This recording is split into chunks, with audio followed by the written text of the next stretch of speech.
भेलो गामे गामे शोर कहाँ कैली छोरी भोर बोले केकरा संग गेल रही होली के दिन। और भेलो गामे गामे शोर कहाँ कैली छोरी भोर बोले केकरा संग गेल रही होली के दिन। बोले केकरा संग गेल रही होली के दिन। केना छौरा के फूची के चोट बारी दास भ गेलो बाबनगंज के चोली होली में नाश भ गेलो। बाबनगंज के चोली होली में नाश भ गेलो। बाबनगंज के चोली होली में नाश भ गेलो। बाबनगंज के चोली होली में नाश भ गेलो।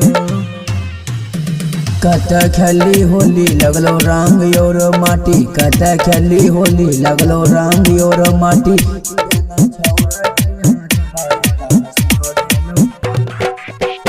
कत खेली होली लगलो रंग और माटी। कत खेली होली लगलो रंग और माटी। केना छौरा के फूची के छोट बारी दास भ गेलो। बाबनगंज के चोली होली में नाश भ गेलो। बाबनगंज के चोली होली में नाश भ गेलो। बाबनगंज के चोली होली में नाश भ गेलो। बाबनगंज के चोली होली में नाश भ गेलो। भेलो गामे गामे शोर कहाँ कैली छोरी भोर बोले केकरा संग गेल रही होली के दिन। और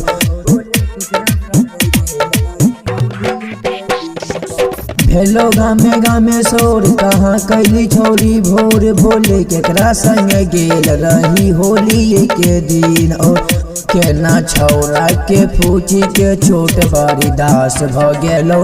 बाबनगंज के चोली होली में नाश भ गेलो। बाबनगंज के चोली होली में नाश भ गेलो।